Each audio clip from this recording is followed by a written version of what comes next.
All right, everybody. For those of you who got on early, we are just getting ready to launch the today's Ask Me Anything event, and obviously got my haircut here, so got a little bit shorter haircut than I had here just the other day. Also, today is actually primary night.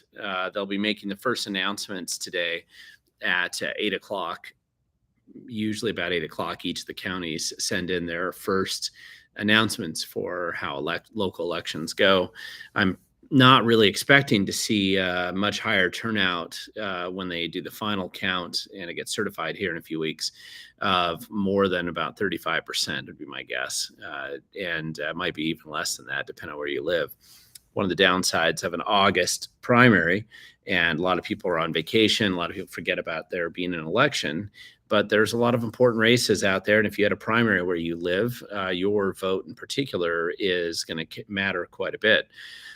So if you are watching this event and you're watching this live stream right now and you haven't filled out your ballot and you haven't sent it in, stop watching me, grab your ballot, get it filled out, and drive down to the auditor's office and get that thing dropped off. So don't take it to the post office. It's too late to get it postmarked for the most part. So run it down to the auditor's office if you can, wherever you are in Washington State, and get it sent out. So it's just one of those issues where it's just kind of funny. It just happened to be the timing of today's Ask Me Anything live stream event.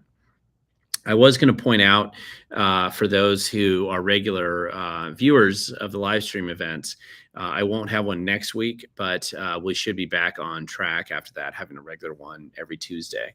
So I just want to make sure that you're aware of that. So this is the last one that we'll have for at least a couple weeks. And when you do go to ask me a specific question, just make sure that you say at We the Governed or some way distinguish it. There is a lot of chat that tends to go on with people where they're not really trying to ask me questions. They're just talking to each other. And so it's a little bit easier if I know that you've asked a question, if you say at We the Governed, just so I can kind of see it and it stands out. They basically the other thing, I think a number of different people who might be logging on here to do a live stream or Ask Me Anything live stream here tonight, you might have been at the Summerfest event up in Redmond at the Willowcrest Stables that was sponsored by Brian Haywood this last Saturday. If you were, that was actually a really good turnout. I thought we had I had some friends that were helping with parking, and they parked over 800 vehicles. And as best I could tell from the crowd, it looked like about 1,200 people total were there, maybe about 1,500. It was somewhere in that range. It starts to get hard after 1,000 people, like being able to tell exactly how many people are there. But it looked like there was a really good turnout. I had a chance to just chat with a lot of people, easily over 100 people that some of them I hadn't seen in a while. So it was really, really fun to see everybody there. Obviously you had the live music, you had the food. I talked to one of the food vendors, one of the truck vendors who simply sold this entire inventory out. So people were buying a lot of food, and it was great just to have as many people as were there, especially considering that event was really only planned for about 3 weeks. So I didn't even know it was going to happen when I left to go on a camping trip with my son. Came back and it was in full-fledged planning. I love events like that, especially with that kind of a turnout and that kind of a venue. If Brian Haywood's interested in continuing to do that, I'd really support it, because you can do a regular event like that and it becomes one of those events every year that people come to. And it looks like they have a capacity there for both parking and just people of probably several thousand people. So why not do big events like that? I think that's great. So it was fun to see as many people as I did see there. A lot of booths were set up, a lot of chances for people to come and mingle with other activists or people who care about the politics and the political process of Washington State. But it was also a great opportunity to hear speakers and just hear other people that like Brandy Cruz and John Carlson and just some other local media folk as well. And I think from what I saw, it was really quite, most everybody was pretty approachable. A lot of people were getting selfies with Sammy Byrd, candidate for governor. I saw Raul Garcia get up and spoke, and he's running for the federal Senate seat, which is a change in the governor's race because he had originally started out running for governor. So there were a lot of good opportunities to meet up and network and talk to other people, as well as signing all the initiatives, which are due in December. And so there was a big initiative signing effort that was going on. It's obviously since Let's Go Washington had a lot of tent booth space out there, and there were volunteers out there collecting signatures. So I thought that was great. There was a comment here from the beginning about my interview with Brian Haywood. Most of those videos went up last week. That interview that I had with him was 2 weeks earlier. It was roughly 2 weeks ago. And then it just took a week for me to be able to get them posted. And I like those interviews because I like it when I have the opportunity to interview somebody that's actually trying to make a big difference and have an impact in the political process, and actually going about putting their money where their thoughts and their dreams and aspirations are, and trying to make that impact themselves.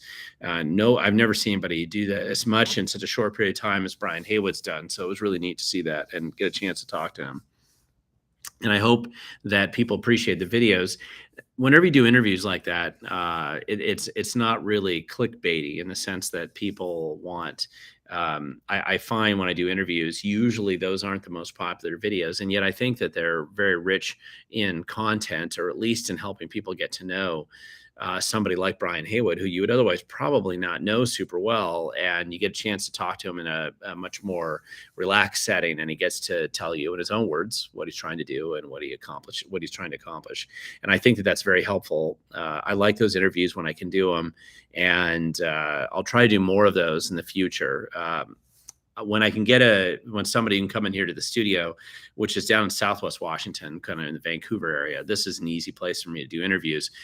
When I have to do them remotely, which I did if you look at those videos of Brian Haywood, that was actually in his barn where we set that up. And so I had to use some camera guys, and those actually cost me money because I have to pay camera guys to come in and set up the lights and the cameras. And if you were particularly eagle-eyed, you'll notice that over my shoulder, when I was doing the interview, the camera angle, one of the camera guys, you could actually see his reflection in the window of like a door behind me, which is a no-no for that is not good camera practice. But none of us noticed it at the time. So you'll have to forgive me when I have some amateur hour type stuff that happens like that. But that was still that was funny to me. The interview was good though, and the content I thought was very good, and that worked out really well. So I was pretty happy about that. There was a question here about the R101, the Referendum 101 signature drive go. I think I addressed this a little bit last week in the Ask Me Anything video, but I've also discussed it in a little bit more detail in a video that I filmed today, but it probably won't come up for a couple days on the YouTube channel. And the main thing is, you can go to their website, the Reject 5599 website, and they have an announcement on the front that they fell short of the signature gathering. And I was very disappointed about that, because when I was talking to the organizers of that effort, even up until just a few days, well, a week anyway, before, it sounded like they were going to make it over the top. In fact, I went out and did some presentations to different groups around the state. I think I was in Yakima and Whidbey Island right before the due date. And I was out collecting signatures just to hand them in as a last minute bonus to put it a little bit further ahead, but it sounded like they were going to make it. And they fell short. The rate at which they were gathering signatures indicates to me that if they had had one more week, they would have been easily over what they needed to turn in. And maybe even with a couple weeks, they would have had more than probably a couple 100,000 to turn in, which they need 162,000, although you need to get for a referendum. Although you need to get a few more than that if you want to get more signatures. Where they really ran into trouble, I think, was just some of the delays early on in the signature gathering process. the calendar is brutal, and it just every day clicks off, and you need to be getting your numbers every day when you're collecting signatures. And if it takes a church, again, a lot of those signatures were gathered in churches. You didn't see them out in front of stores. Mostly they were just gathering them in relatively friendly environments of people who were annoyed and frustrated with the issue. And a lot of these churches took weeks and even a month in some cases to make a decision, and most of them made the decisions, I think, that they would come and support this effort. But then you only had like 2 Sundays or 3 Sundays at the most to collect signatures, and you really needed the full 6 to 7 weeks, 8 weeks if you're lucky, in those churches. And there should have been some effort to try to collect those signatures ahead of time, or I should say get approval to collect those signatures ahead of time. They would have easily made it with a lot more time. As it was, they did an excellent job getting a wide variety of churches and church groups to support signature gathering there, more than I've seen in the past. It's been many years, I think, since they've got that type of broad spectrum of support for people to go and you actually use churches as a signing location. Wide spectrum of Protestant churches, Catholic Church as well, mosques in the Tukwila and SeaTac area, as well as Sikh Temple, in the Kent area, and I believe another one that was up north in Whatcom County. They were gathering signatures there, and I've not seen as much interfaith kind of interaction before where everybody was on the same page. And I think that it really helped push those signature gathering. Somebody had a question down here about what's R101. It's Referendum 101, and it was to put in Senate Bill 5599 on the ballot this November. If they'd been successful and submitted them, then it would have put it on the ballot this November, and they would have been able to vote on whether to repeal what the legislature just did about the secret, the ability of these third-party groups to take your kids away without letting you know where they are, without telling law enforcement, without any parental notification of any kind at all, and to keep it secret. Only if they're going to go do life-changing surgeries or pharmaceutical interventions or something on kids, typically when they're trying to change them from a boy to a girl or girl to a boy. It's a crazy idea, and it was really designed to divide parents from kids. And it's been this continuous theme that you've seen in some of the legislation, where what they're really doing is they're pushing ideas that are separating kids from parents, or at least trying to provide this kind of division there. And it started a number of years ago with, if you've got kids that are teenagers and you try to take them in for medical care, the doctors won't tell you anything about what they're either doing to them or prescribing to them. You're paying for it in your insurance, but you're not getting that information. Now, if you're in a good relationship with your kids, they're sharing this information with you and you're working with them anyway. But it's like this other barrier. If you're having a fight with your kid, or you're in some division of some kind, or they're just being quiet or secretive about something, or you have a terrible relationship with your kids, then all these things, you could have things happening to your children that are not good for them. And that's probably not the kind of thing that you want to see going on there. And it's really hard. I know on the medical side, even when your kids sign the waiver form saying, yes, I want my parents to know, and they're helping with my health care, even then the medical facility or the doctor doesn't do a very good job communicating, and it's really a problem. So all of that has been a significant issue. And the R101 campaign was to repeal just kind of the most recent, most egregious sort of aspect of that. And they failed. They got close, but it was a lot of new people getting involved.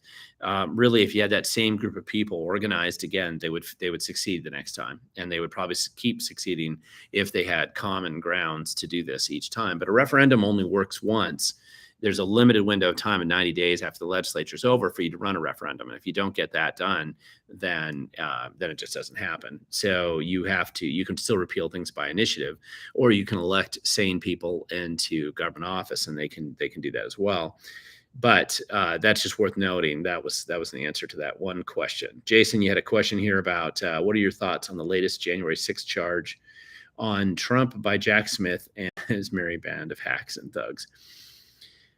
Well, I mean, obviously, the prosecution of Donald Trump, as many of these cases significantly are, it's obviously very political. And Jack Smith actually is an interesting guy in the sense that, and I don't tend to typically talk about the federal issues so much, but Jack Smith's got a history of failed political prosecutions.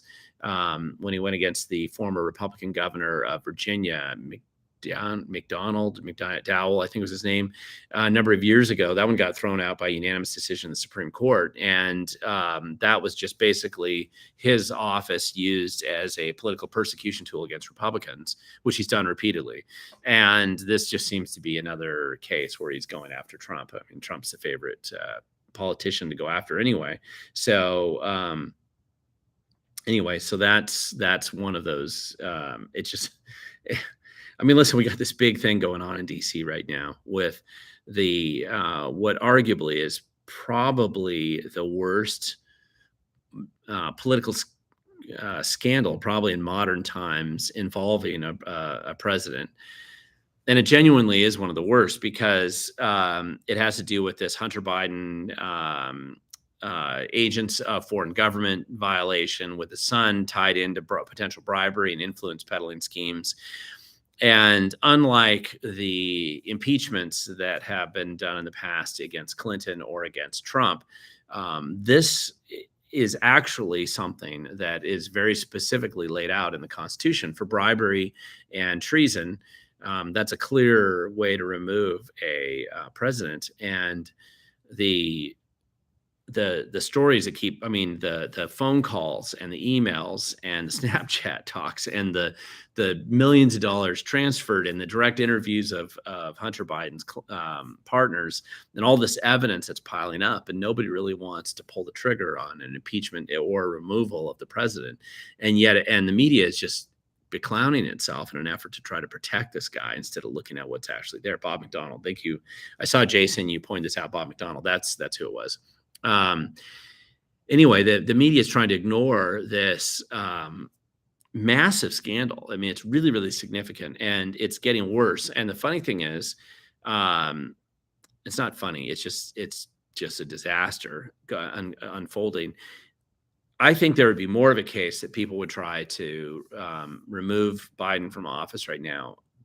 Because I don't think he has actually a strong following, even on the Democrat Party side.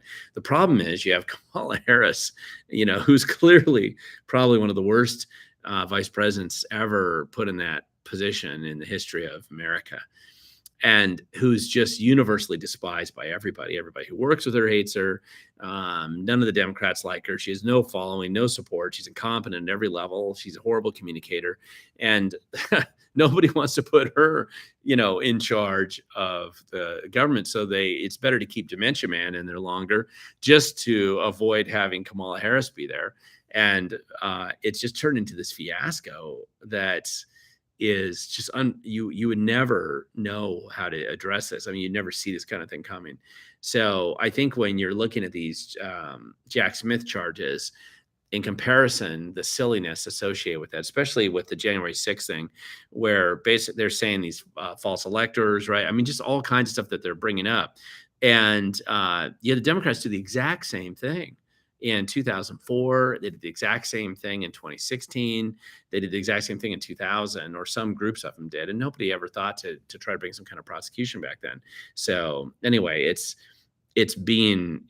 really absurd. I think that probably Dan Bongino had one of the best takes as a talk show host anyway recently, in how he described the what we see going on in DC with I don't think Biden has a strong following within the Democrat Party. It's just that they're protecting Biden mostly, I think, because of the blowback on Obama. This agents of foreign, being an unregistered foreign agent for a foreign country, and basically using bribes to influence foreign policy decision making so openly, with 170 different reports from banks of questionable transactions that look like a money laundering operation, and all the little shell companies that the Bidens had set up, all that stuff going on. And there's no way that happened during the Obama administration. So it just seems almost impossible that Obama didn't know. And so one of the reasons why I think the Democrats would be happy to throw Biden under the bus, but they got to protect him to protect Obama and the other people that probably would be implicated if this was actually truly going to be exposed. So it's pretty ridiculous to just see where that's going. And it's just this crazy facade. It's a ridiculous situation out there right now. John, sorry I missed you in Walla Walla as well. I don't know why Mark Clicker voted against the senior housing bill. I'm actually not 100% sure that I know what bill that is. So if you want to add in the comment section exactly what bill you're referring to, and with a brief description, I might know which one you're talking about, but there are a number of bills there, and I'm not sure. I'm not sure which bill you're talking about. There's a question from Julianne Lovell about your thoughts on conservation groups and fishing groups seeing the Army Corps of Engineers suing the Army Corps of Engineers to remove the Snake River dams. I think it's one of the stupidest ideas, and this is really hard to say this because there's so many dumb, bad ideas that come out of government and the bureaucrats and the special interests that kind of feed on them. Removing the Snake River dams is just absurdly insane. You essentially get three benefits by having the dams, all three of which are relevant and important to recognize. But the power generation's one, which is obvious. Until a number of years ago, and Inslee decided that hydropower is no longer a renewable energy source, which is ridiculous. But hydropower is considered one of the cleanest ways that you could possibly generate power. It's a great baseload, predictable way of generating power. But you don't just have power issues there. You have the ability to manage a river with flood control. This is one of the reasons why, for instance, along the Columbia River, the Green River, the Cedar River, you don't have the type of flooding that you used to have in my grandfather's day, for example, where you would have these horrible floods that would hit cities. Renton would go underwater, for example, or Kent, or Portland down along the Columbia, when you would have unusual, high surges of water or snow melt or whatever would happen. And in addition to generating all this clean renewable energy, you had this ability to also manage the flood control of the river, which actually had a couple other benefits. In addition to managing flood control, it means that you also are able to operate locks, which means you can run a more consistent and predictable system. It doesn't really apply to the Cedar and the Green, but it does apply to the Snake River and the Columbia in particular. You can run barges further upstream, even though you're in a low water time, like the end of summer that you would get. You also have the ability to better control irrigation for agricultural purposes. And then there's recreational opportunities. There's all kinds of things that you end up building in when you do a good job putting the dams. The argument to remove the dams is ridiculous. Mostly it has to do with, I believe Governor Inslee's initial claim was that the orca whale was somehow harmed because it affected potential salmon runs. And because it affected potential salmon runs, then you wouldn't have as many orca whales. I think that's the argument. And so they want to come in and remove the dams for that reason. There is a massive baseload of power on these Columbia River dams with all the other benefits that I've talked about. And all those benefits not only go away, now you're going to suddenly have to come up with a whole new way to produce a lot of that baseload power, which none of the renewable concepts or designs have any conceivable way of achieving that baseload power. They can achieve, if they build them all up, with windmills or even solar power, which doesn't work great in most places of the Pacific Northwest. But even if they did that, the problem they have is the intermittent aspect of how those generate power. So you still need this baseload power, and that goes away when you remove the dams. And it's just foolish. I think it's ridiculous. So it's a terrible idea to remove the dams. It's one of the worst ideas that they've had. It certainly would be a great way to destroy agriculture and a great way to destroy a modern society by destroying the predictable ability to produce power. And so I think that that's just ridiculous that that's going on at all. I hope the idea dies a still death and it never comes back again. But the enviros tend to like doing dumb things, and this is just one of them. TZ, I'm glad to hear that you dropped off your ballot and that that you got that done. You had a point here. I just dropped off my ballot in Renton, and there were people asking to sign petitions. Is that legal? Probably in most cases it would be. It depends on where you dropped off your ballot. You're not allowed to do electioneering around a drop-off point, around a ballot drop-off. It's gotten kind of fuzzy because they used to mainly restrict electioneering a certain distance back from the polls when we had polling stations, and that really changes when everything's a vote by mail. And so I don't know how to how they really enforce some of this electioneering near whatever a polling station is today, because we don't have them. You can argue that you aren't going to do electioneering near the auditor's office. That's probably a little bit clearer. But for a drop box, do you really have any good way to control that? And if it's just collecting signatures for initiatives, they probably could get away with it. And if that's all they were doing, they're probably okay. Yes, many of us would prefer Jay Inslee be gone for good, but it doesn't mean you're going to necessarily get a better person coming up. So that's ridiculous. So then there's a question here about from Jason about what your thoughts are on the that you only need 10 rounds, especially when Washington does not allow detachable magazines and rifles. How are you supposed to do quick mag?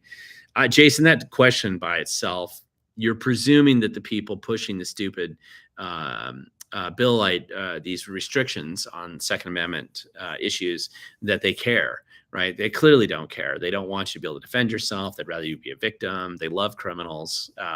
Everybody I've seen pushing these gun bills also at the same time seems to enjoy supporting violent crime and criminals, specifically violent criminals.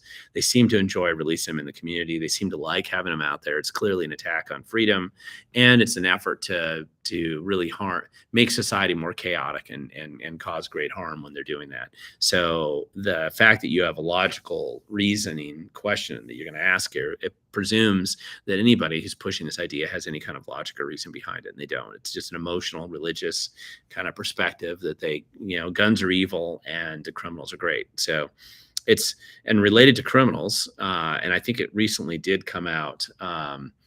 I think this recently did come out in the public because I saw it posted now. I think Jason Rance actually ran with this too, and Ari Hoffman.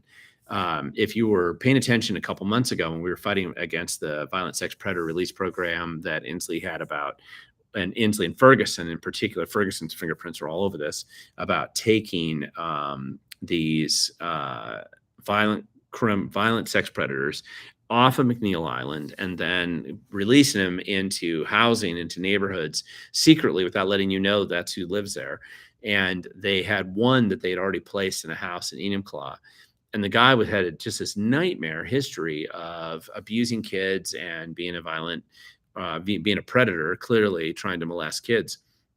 And he had just hundreds of violations, and he had served his time for at least the first couple that he'd been caught for multiple times. And so they put him in this housing, and that was a big argument that we had at that town hall out there in Enumclaw about what the heck are you guys doing this? Well, clearly he violated terms of his conditions again. He's been rearrested and put back in prison in incarceration of some kind. I don't know if that means he's actually back on the island or if they just went straight to the big house and put him in jail. But it's clearly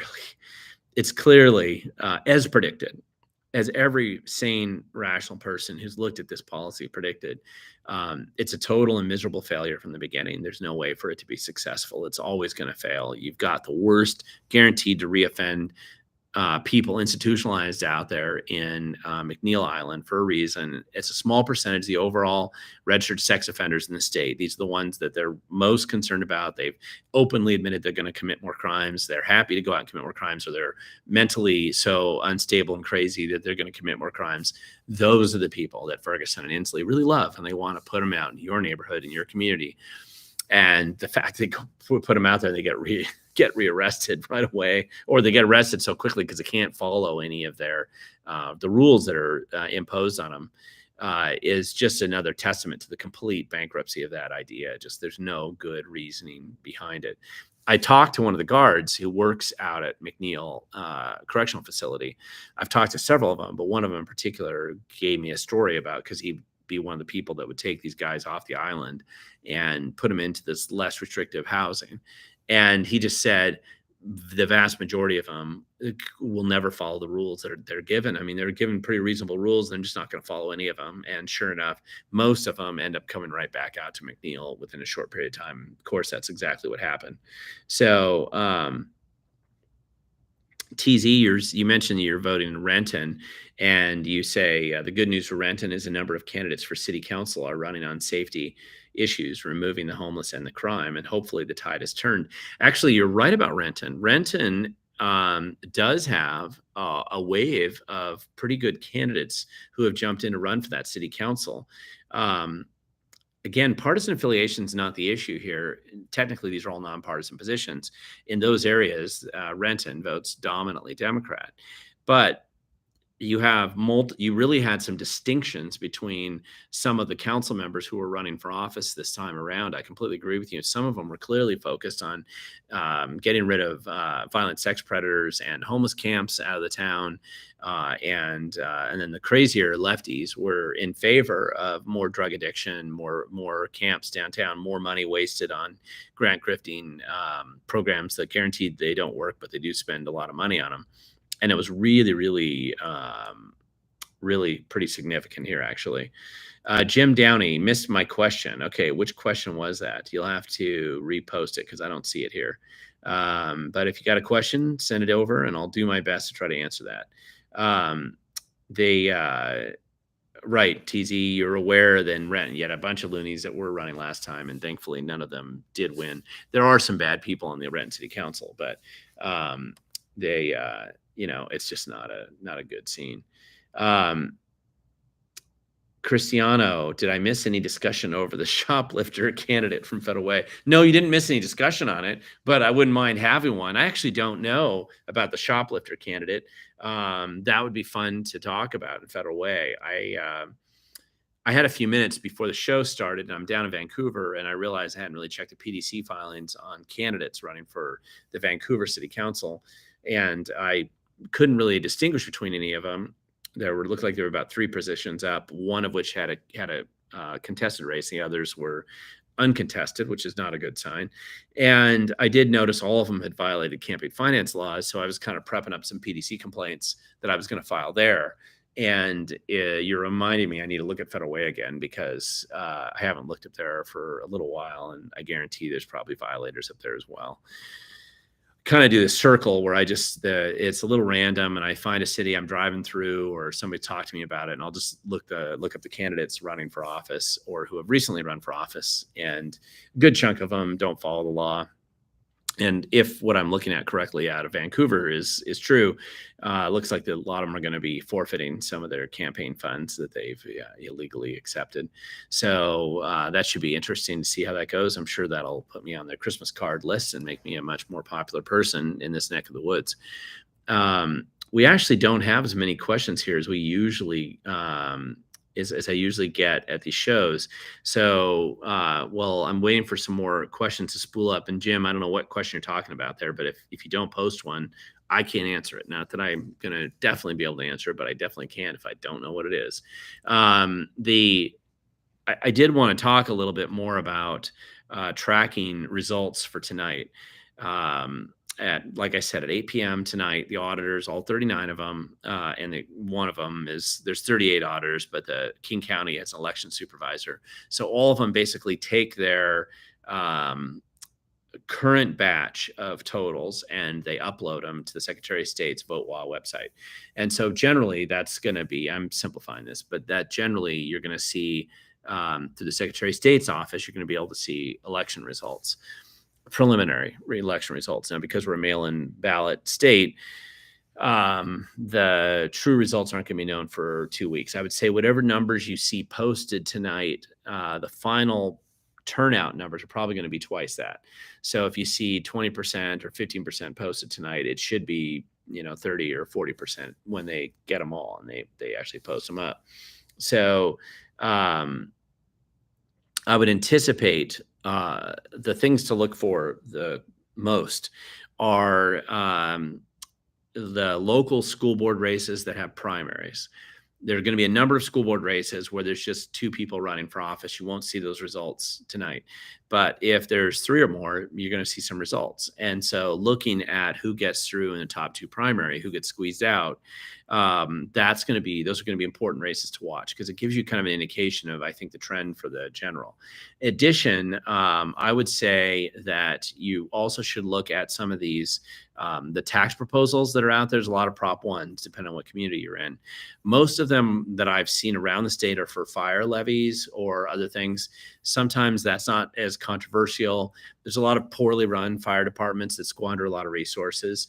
So some of those probably should get no, but there's others that if their ties to the community feel good and they think that the money's being spent well, people will support it. It's worth noting which ones don't pass. If it's usually the default position is unless there's something really significant that happens, I would presume that they'll pass.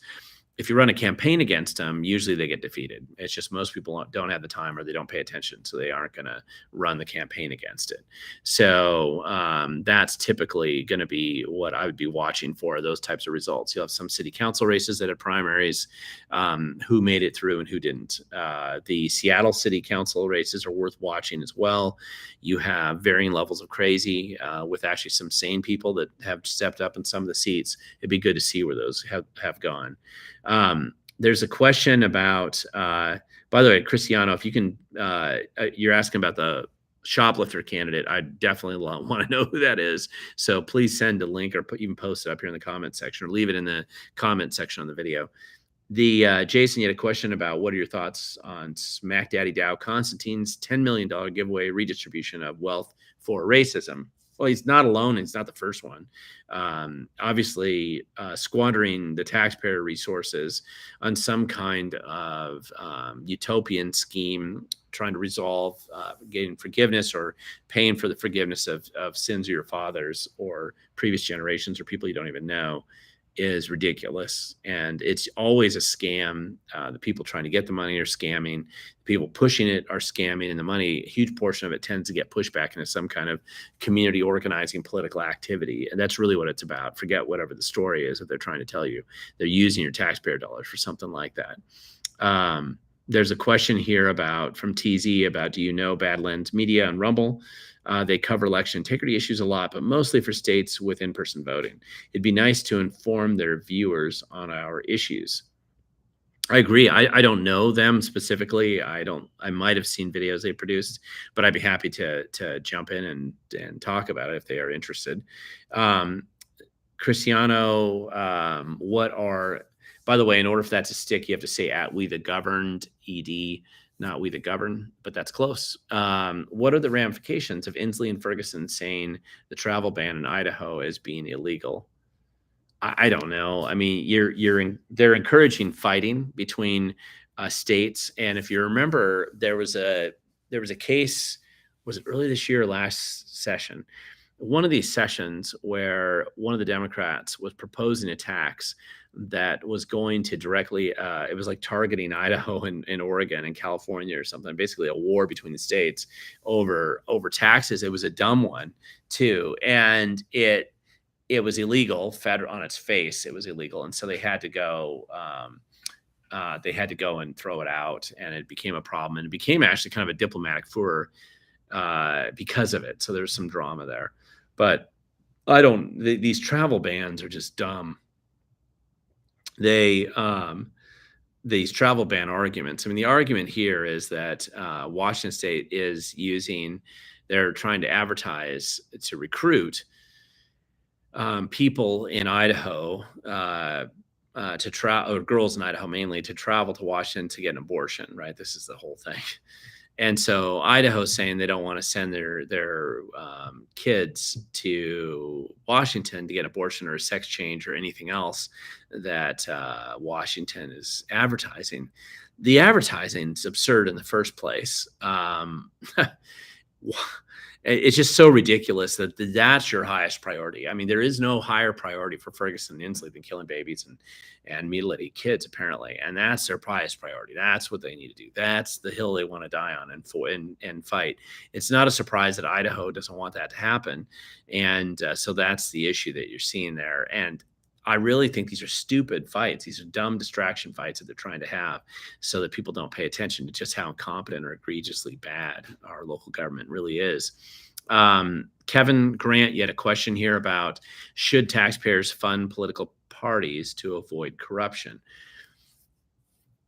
You might be trying to ask about should the taxpayer fund political elections to avoid corruption. That's been one of the arguments that they've used to justify the voucher program, for example, in Seattle. And what they rapidly have discovered, of course, that you don't avoid corruption, you just create a lot more of it. And you encourage a heck of a lot more, actually, if you fund it that way. Taxpayers shouldn't fund political parties either for the same reason.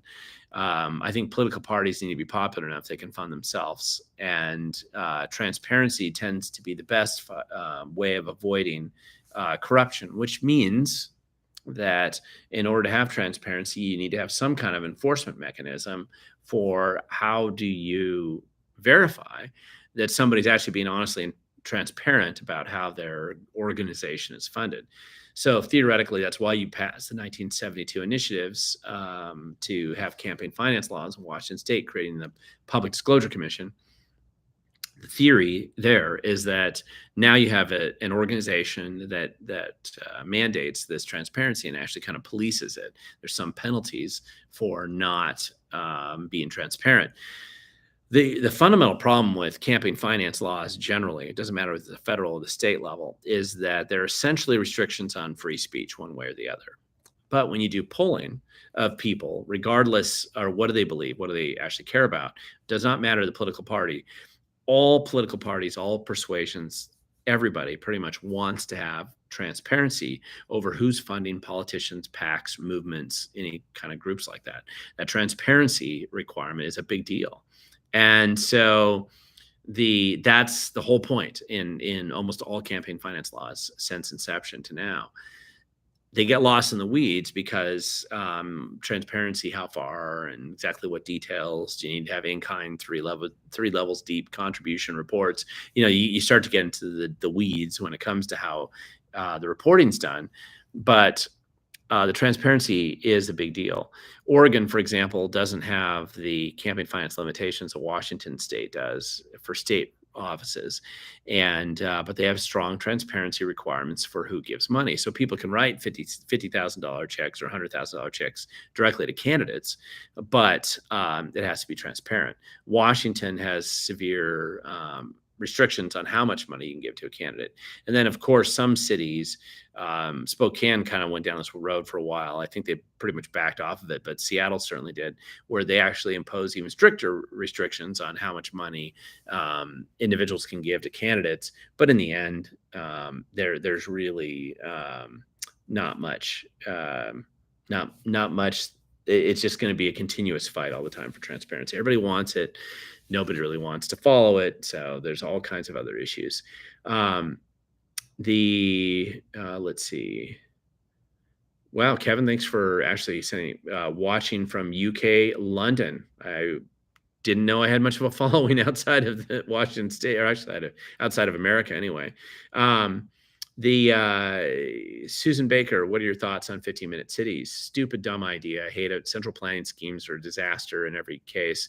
15-minute cities are designed for controlling people. They aren't designed to make life any better. If they were so awesome and great, people would have 15-minute cities, just, they would organically pop up. But of course they aren't. They're bad because what they're trying to do is utilize it as a vehicle for control, controlling the size of your home, where you can live, how far away you can live. I live very rural. I live very rural for a reason. I don't want to live in the city. They don't like people like me, so they want you to live concentrated in these urban cores. In theory, too, they want to get rid of your cars. So the argument is if you can walk within 15 minutes to a store, that you're there. And listen, if you've ever lived in Europe for any length of time, Germany or France or someplace like that, and the village style in a lot of the places where you would grow up and you're always within walking distance of a store, because culturally that was more common. Fine, that's great. And it's fun to live in an environment like that. I lived in New York City for a while where I would just run out of my dorm room and I could be at a store within just a few minutes. There were some benefits to that, and I can understand the appeal if people want to live there. If they don't want to live there, they shouldn't be forced to. And so that's part of the issue. Linda, wow, you have a question here. Hey, Glenn, can we trust our state with voting results? I'm running for school board currently. Well, I mean, trust but verify, right? Or really, it's better to say distrust and verify. You're going to get election results that are posted. They're going to be based on the ballots they've received. When I've done hand recounts, which I participated in or been involved with people who participated in probably over 24 hand recounts, I don't see a big difference. The problems with our election results is rarely the machine counting problem that people bring up as much. I think the bigger problem is fluffy voter rolls that are a different problem. Michael, you got a question here, or a comment here, but this is close to my heart. You're saying 2 candidates for the Seattle School Board violated RCW 4217A700, which is failure to file F1 statements, but the PDC only filed against one. They left the Dem-endorsed candidate alone. How is that legal? I would double check that. I don't know that's the case. Text me the Dem candidate and or whoever it is you think that they didn't file it against, and I can look up the enforcement actions. I think you'll probably find there was an enforcement action against all of them. The reason why I say that is that the way the Public Disclosure Commission staff generate, there's 2 types of reports that they'll run, like a full database, like a mass complaint list against people. One of them is failure to file your financial affairs statement. Sometimes if you just don't file your organizational documents, because those are easy things for them to cross-reference, and they'll just file mass reports because they're fairly simple to see if you violated them a lot. Because most everything with the PDC is complaint-driven. This is one of the few things that they'll actually process these on. I haven't seen them differentiate who they file those complaints on. They send out reminder letters to everybody, and then people remember and they send them in, and then they shrink the list down. Now they're down to, last I checked, they had about 300 or so people that didn't file their F1s. And so those are the ones they officially file a complaint on. So if the Democrat endorsed candidate got theirs in after the first reminder, that would be one reason why they wouldn't be in the enforcement process. But typically my experience has been, at least on that type of violation, they tend to treat everybody pretty much the same. They do seem to like fining people for that. And so that's just how it goes. Yeah. Kevin, you got a question here. USA, richest country on the planet, with that worst healthcare system, the developed world. Yeah, I don't know. I mean, having been to the healthcare system in Europe a couple times myself, various backpacking trips or other times in the past, I sure as heck wasn't that impressed with the healthcare system that you get there. I'm sure I'm not impressed with Canadian healthcare system, knowing plenty of people that died on their wait lists up there, and having a lot of family in healthcare that actually works just the U.S. side of the border. Healthcare on the northern border of America is subsidized in a lot of ways by a lot of Canadians that can't get the services or the surgeries or the cancer treatment in Canada anytime soon until they come across the border into the U.S. So I don't know how great these other healthcare systems are. That being said, the U.S. healthcare system has had a lot of problems. And the biggest problem is the government intervention. The more government intervenes, the worse it gets every time. Why people can't see that, I don't know. But the more you intervene in the healthcare system, the worse it will get. That's just always how it is. And so it just keeps getting worse. And right now, I would say our healthcare system is far worse than it was 20 years ago. And it's largely because of just this, of course, COVID didn't help, and the collapse of, surprisingly, I don't know why it's surprising, but when you fire thousands of people for not getting the jab, the system's not going to get any better on that. How do you, let's see, Jason, you had a question here. How do you correlate to the Washington state voter that the Democrats' obsession with coddling criminals is what is leading to the rise in crime? And it's not so much, I mean, I think you just simply have to look at, this is really a James Q. Wilson study from the 50s and 60s, right? Because everything that we're dealing in right now, coddling criminals, has all been done before. And it came out of the same dumb ideas, right? Don't put them in prison. They're just misunderstood. I'm sure if we just release them out, everything will be fine. Prison isn't helping them, and I think they're losing sight of why do you have people in prison? It isn't to reform the prisoners. That is not why we have prison. That may be a nice benefit if you can get it, but what you're really putting people in prison for is so they don't hurt more people. They've already victimized people, presumably, to get there, and you're just trying to keep them from victimizing more. And so the issue there is, how do you explain to the average person the well-documented, repeatedly documented, endlessly documented fact that a very small percentage of the population commits the vast majority of the crimes? In fact, even within the criminal world, there's a small percentage of criminals that commit the vast majority of crimes within that criminal world. And how do you reiterate to people the self-evident fact that hasn't changed in thousands of years, that if you lock up really bad criminals, crime overall will go down? It doesn't go away. It's no utopia, but it does go down a lot. And the current policies that the Democrats are pushing, almost exclusively Democrats, occasionally get a few Republicans locked into it too, to basically coddle the criminals, release them early, and not make sure they aren't held accountable for any of the crimes they commit. That's going to result in more crime, and it always does. And we're experiencing the same stupid move that was made during my grandfather's era in the 1950s and 60s, when they thought this was a smart move back then too. TZ, you got a question about Cornel West running for president for the Green Party. Could he peel off enough votes from Biden? I don't know, but I think Cornel West will be targeted just like the last Green Party candidate was. And there's a lot of shenanigans that goes, and a lot of it's, there's influence peddling, there's relationship. They'll try to find ways to sabotage that. They'll love it if there's a libertarian candidate, because their assumption is the majority of people that would be voting libertarian would otherwise vote conservative. Sometimes libertarians have no home in the Democrat Party most of the time, because they usually care, or at least they usually claim to care, about freedom and liberty. There's no home for freedom and liberty in the Democrat world at all anymore. So they love it when libertarian third party candidates run for the same reason. Cornel West running for president of the Green Party is going to be somebody they target, and they want to take him out. Let's see. TZ, I do not give to the RNC, but straight to the candidate of my choice. That's a good idea. I think if you're writing political campaign checks, send it to your candidates. Let's see.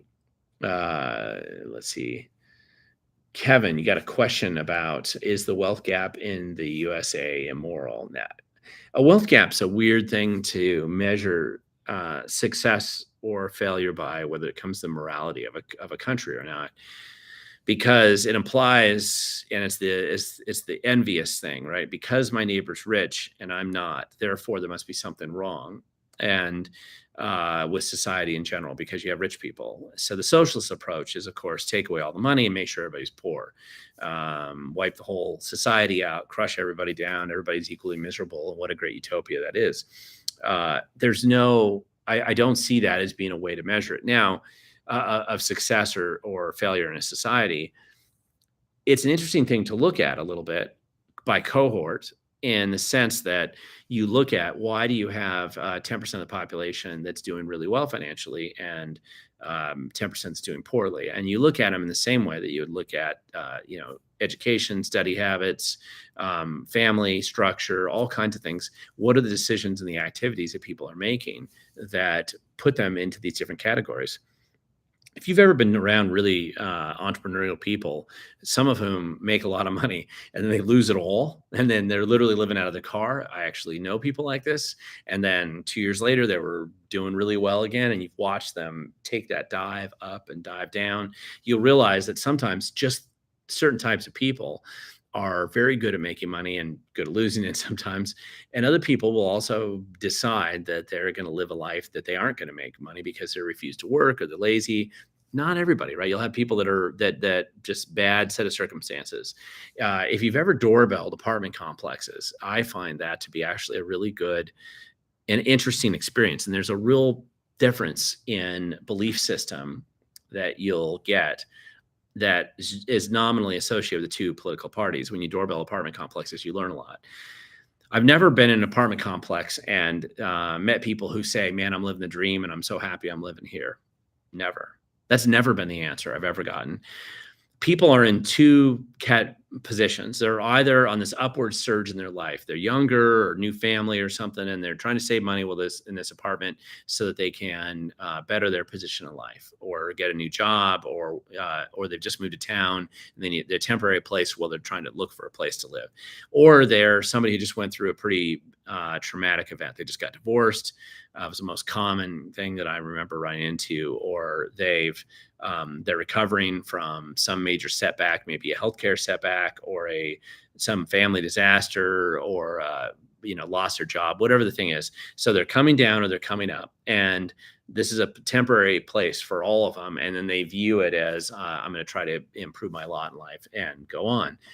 The presumption the Democrats has, if you get a job at McDonald's, that's going to be your job for life and you can't go anywhere else. I don't know why they have that attitude. It's really a nasty attitude, but the attitude is whatever job world you're stuck in. It's like the old school German work program, right? You're in this one program and you can never leave. And that's just not a realistic assessment of people and where they're at. Most people who go, like when I was a dishwasher, I got a job as a dishwasher. First lowest level entry job you're going to get. It was at the Pleasant Gardens restaurant up on International Boulevard and Reith Road. And I was excited to have that dishwashing job. Eventually, I got paid more and as a busboy. And then eventually, I went to college and got different jobs later on. I had plenty of menial level jobs that I got over the years. But you got to start somewhere, and a dishwashing job was the kind of job I could start at. Work hard, do a good job, move up to the next position. The presumption the Democrats have is if you got a dishwashing job, you're going to be a dishwasher for life, and therefore you need to be able to make $45,000 a year as a dishwasher, when that's just unrealistic. You're trying to move up in life, and that's what you're trying to do. So I think that's a little it's a silly approach that they have that's really different when you look at that. And I'm sorry, I think I went off topic entirely from the original question that I was getting there. Who is counting the votes tonight? Do we have Republicans and one Democrat observers, or is that something that the county party has to take care of? This is a question from TZ. Well, TZ, I know because you said earlier that you're in Renton, so all the election ballots for Renton are being counted in a building probably within a few miles of your place that's right on the border of Tukwila and Renton. It's just right next to 405. And that's where all the ballots are counted there. The King County team tends to have some pretty good observers in both parties that are watching. They aren't the ones counting, but they're watching. They're the observers who are watching the county count those ballots. So technically, the employees count the ballots, and actually, if you look at it, when they have those ballots stacked up, they stick them in the machine, and the machine counts the results. Typically, you'll have both types of people watching that. Let's see.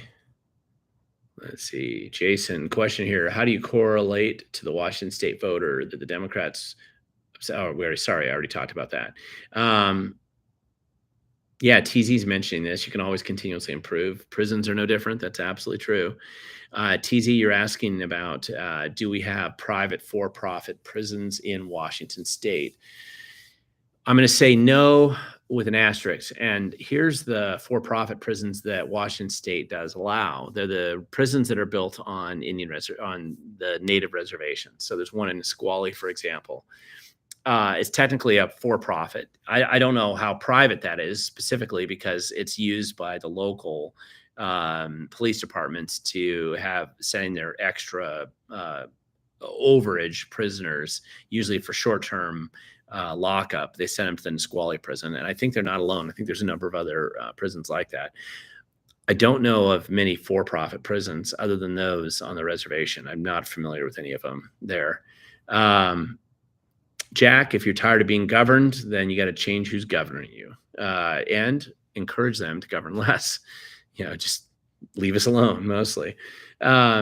Jason, got a question here about any status updates in Sideshow Bob's governor campaign. If this does not work out, he can start a new TV show, Struggle Sessions with Bob. It'd probably be more like if Bob Ferguson was really going to start a new TV show, it'd probably be chess matches with Bob or something like that. It's a big claim to fame that he has, that he's a master chess, that he's a chess player, and it's a big deal. But I I did a video that kind of gave an update on the governor's race. The preview is no surprise. We talked about the last live stream last week.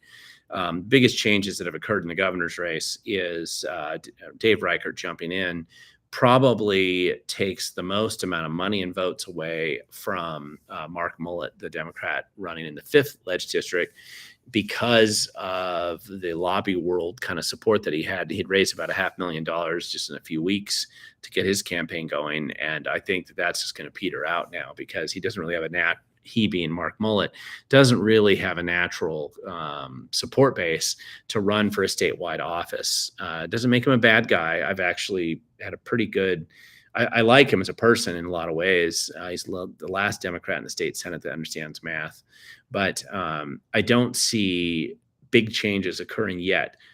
I mean, the big elections that we have right now in November are all your school board, city council, and some of these propositions, which are usually tax increases. And those are all on the ballot, and those are races that matter right now. I don't think that there's going to be a lot of stuff going on in the governor's race other than Raul Garcia leaving the race, as I mentioned last week. That changed the dynamics on the Republican side to fewer. It's really a Semi Bird versus Dave Reichert sort of question on the Republican side. And on the Democrat side, I still think it's Hillary Franz versus Ferguson. And we'll see how that goes. Michael, PDC has opened an official investigation of Ferguson. Yes, they have. Actually, the guy that filed that complaint beat me to it. I was getting ready to file that complaint myself. He didn't do a very good job, but it still triggered the same investigation. So that's right. It's not as big a deal as you think. It is a pissing match a little bit between Bob Ferguson and the PDC, and really indirectly Hillary Franz. Because if you listen to the PDC hearing, it was really one of her attorneys that had aligned with her who was filing these complaints and really trying to work on beating up Ferguson. And essentially what it amounts to is that he can't do max donation contributions from previous contributors to different campaigns and flood that money into his new campaign. That really hurts him a lot, actually. Let's see. Yeah, TZ. Drew Carey lived in his car. I lived in my car for a period of time. That's just some time. I mean, it's been a long time now, but I feel like I live in my car the way I drive around the state right now.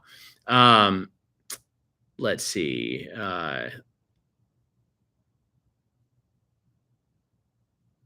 Let's see. Jack has a question. I have a hard time voting for either party when I know they'll just kick me in the balls eventually. Well, fine, but I mean, it's not about party. You really need to pay attention to who the individual people are. Party affiliation matters when you're electing people in the state's Senate or state house or Congress, but it doesn't actually have much of an impact at the local level. And theoretically, almost all of them are nonpartisan. So there is a problem that you express there that is not without merit, that we elect people to office and then it turns out they do very different things when they get in than what they promise. And how can you trust them? So that's always an issue.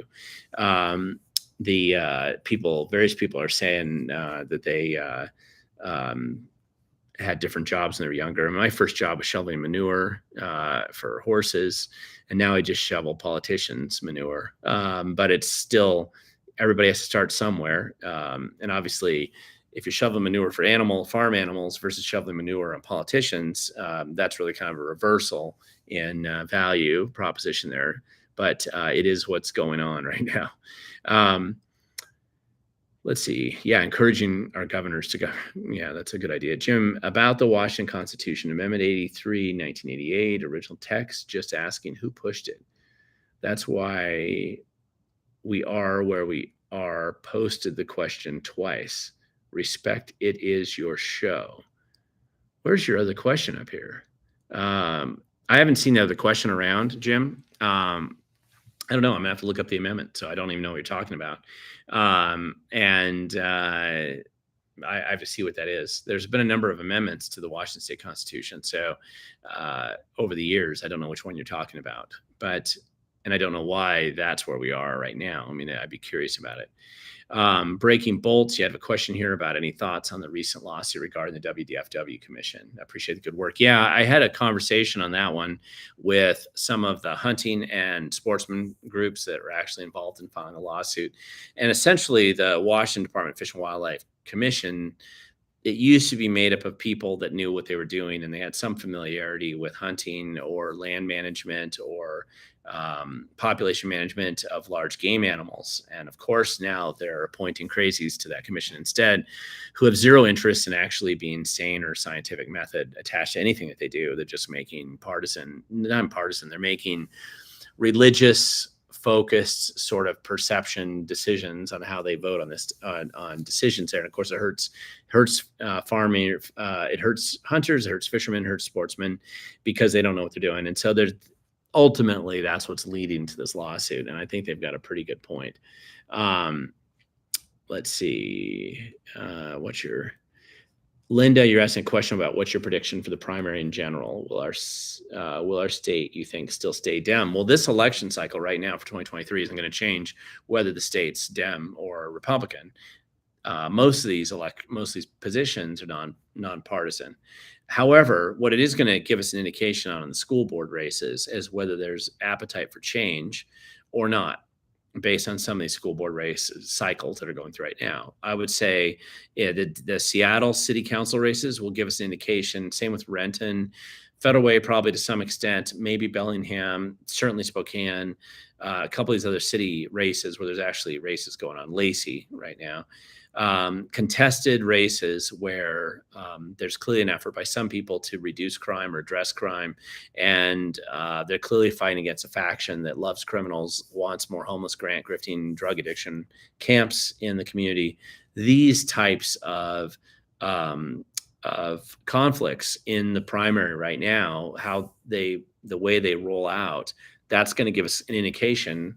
I think it's early days, but it gives us an indication where people are thinking they should be going.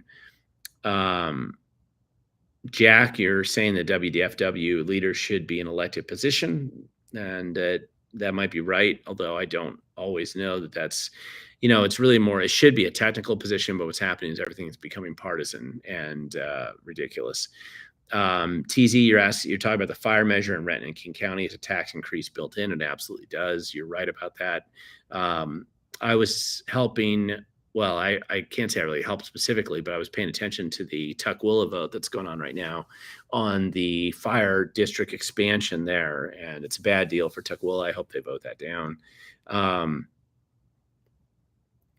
Let's see. And let's see, Franz doesn't have a chance after what she did to her employees, which unfortunately leaves Turd as a candidate. This is a question from Erdy Wizard. I don't know what Franz did to her employees. Listen, I would hate to work for her or Ferguson. Neither of them has done anything well for their employees. So I don't know why Ferguson would have any leg up on how he treats his employees versus she does. But the Franz has a lot more connections than people appreciate. And in a lot of ways, she has a deeper network than Ferguson does. I don't know that we'll see that benefit yet for at least a few more months.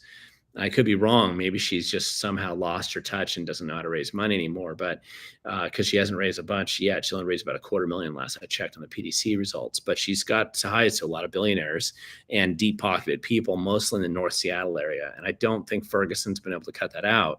And the public surveys right now on the AG's office, Ferguson polls really poorly with almost everybody. It's a surprising. He's going to need millions of dollars just to convince people that he's not the Antichrist, I think. And I think that's a hard lift for him because he's just not he doesn't come across like a good guy. He doesn't come across like an honest guy.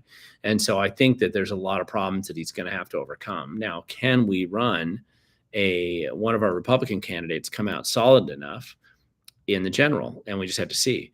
Right now you essentially have two. You don't have more than two, you have two. It's probably better for us that we only have two running, especially that since there's a little bit of a crowded field on the Democrat side, but we'll just have to see what happens. Workers right in the USA are so poor. That's why you have so many billionaires. This is a question, or I don't know. That's a comment from Kevin.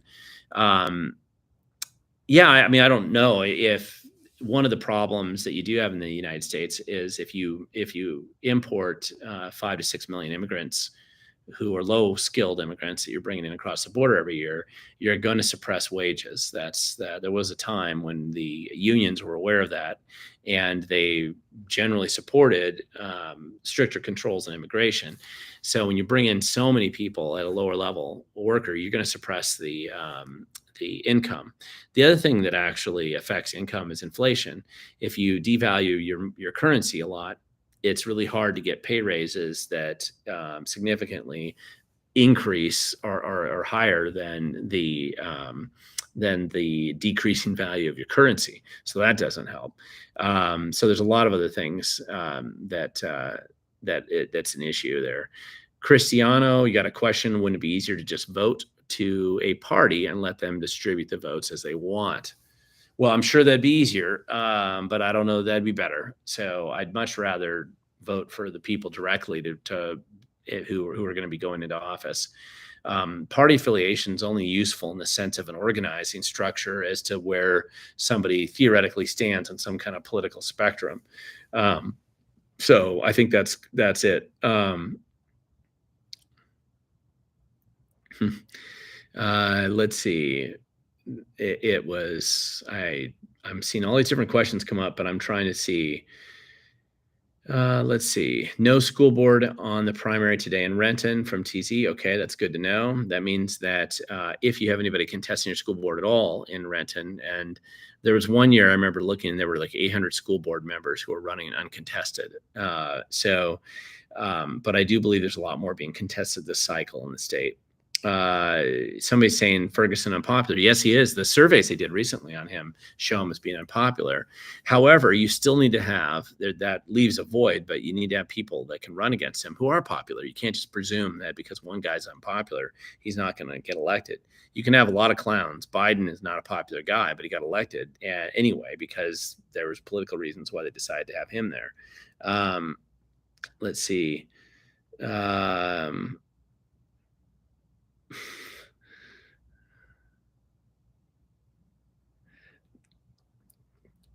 Let's see. There's a lot of different comments here, not so much the question. So, as it is, we are 10 minutes past an hour. I'm seeing that probably everybody's going to be interested.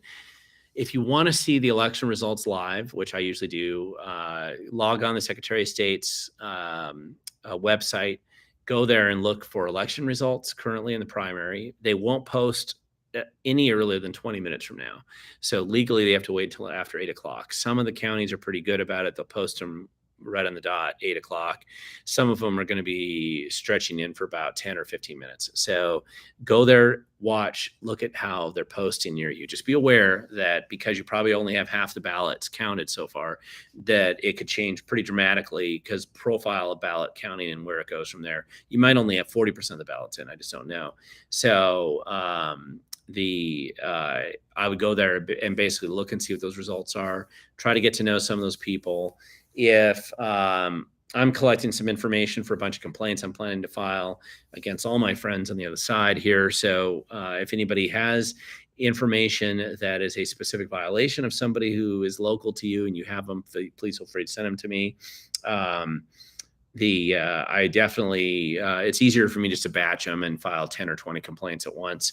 But I file them pretty much every opportunity I get access to the internet and I'm stuck somewhere. Nothing else to do. I usually file complaints. There's plenty of them to file. So, Chase, you got a question here about how I remain so calm. Well, I don't know that it's just my demeanor, and I think everybody has their own. And with that, guys, I will see you for the next live session in 2 weeks from now. So not next week. You'll see a couple of videos that I've filmed, and today they'll post up over the next couple of days. And plus, I am hoping that I can be able to announce in about a month relaunch my website. I'm trying to upgrade some things and get it out there a little bit further. And when I formally have the Rumble launch, I'll make sure I let everybody know because I might want to migrate all of my videos over to Rumble as well. So I have the two things going on at the same time, and we'll just see how it goes. I mean, the future belongs to those who show up. You guys are showing up. I'm hoping it's helpful to you, and feel free to share this with anybody else if you think it's useful. Give me any feedback you want. If it's not in the comment section here, leave it down below. If you haven't subscribed, which my guess is probably most of you guys have on this channel, but if you guys haven't subscribed, please do so on my website as well. It doesn't cost you anything. It just lets you be more in touch. And with that, have a good evening. Let's see how these results go. And I'm sure we'll have some content that'll come out of these election results tonight. Have a good evening, guys.